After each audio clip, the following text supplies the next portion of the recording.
because I lived in a little cabin above the house that's there now till I was 2. And my grandma and uncle lived in the big house. And then my folks bought what is now Wilderness Ranch.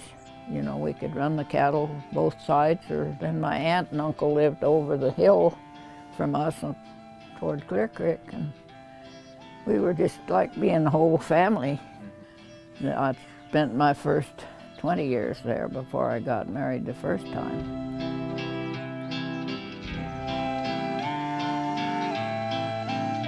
Well, a couple of the boys at the sawmill were rockhounds, and I went out with them a time or two.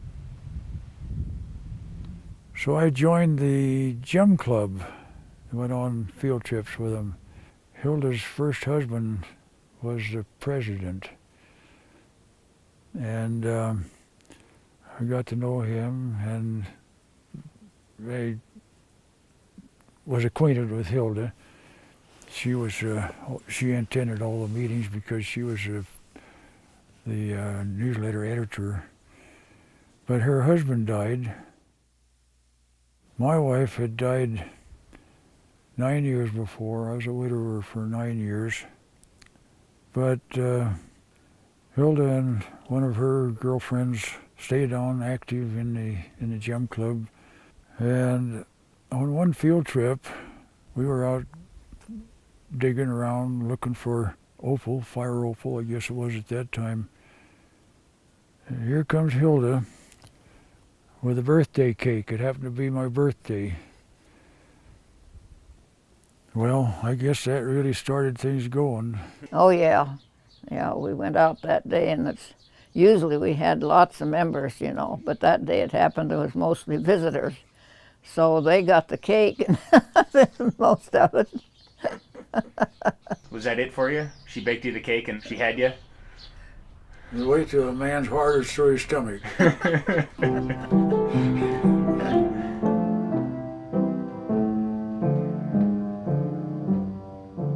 I was out on a Christmas bird count with Livin Peterson. I suggested to him, it'd sure be nice if we had a bird club here in Boise where a group of like persons, birders, could go out together and look for birds.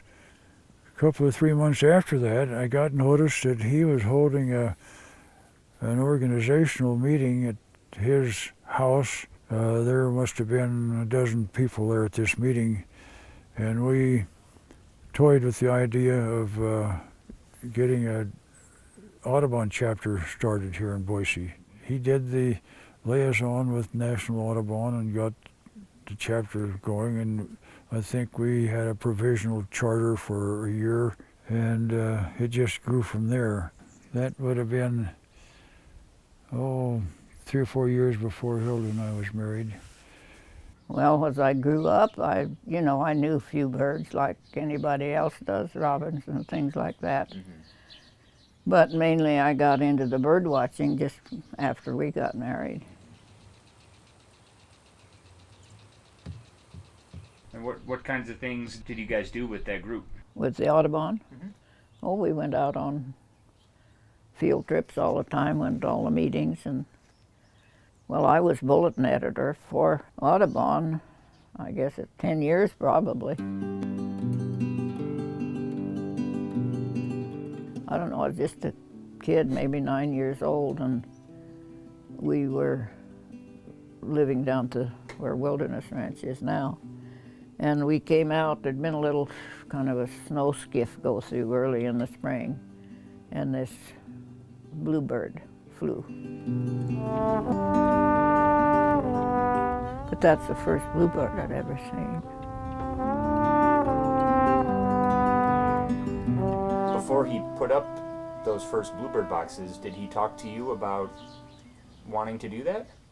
Yeah, he discussed it because he talked about seeing that National Geographic special, about the bluebirds in the east. Mm-hmm. We had, was it 2 boxes that we had birds in that first year?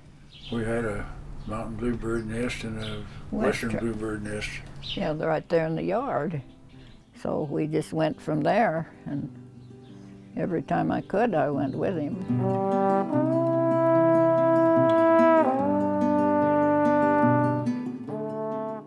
Had one, all the birds died but two, and they were just, you know, evidently the mother or somebody, they weren't taking care of them.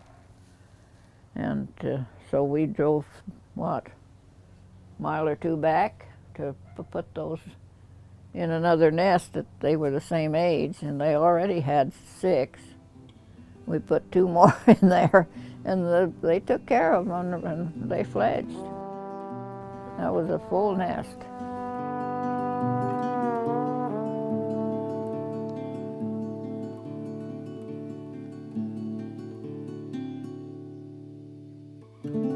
When I'm working on almost any job, when the whistle blows, I don't want to quit. I want to quit when I finish the job. And I just want to accomplish something. And when the day is over, I can sit back and relax and feel good about it. Well, I learned that when I was working on the ranch. You know, you don't just stay in bed in the morning because you're tired. You get up and feed the cows and milk the cows and the horses and get them ready to go out in the field and work all day and feel good. Oh, why change? I mean, that's your life. I was doing the yard work and planting flowers and keeping things up, you know, till I got so I couldn't do it. But I don't mean I just sit down and do nothing. There's all kinds of things I can do. Write and paint and sketch and things like that. I'm not going to give up, that's for sure.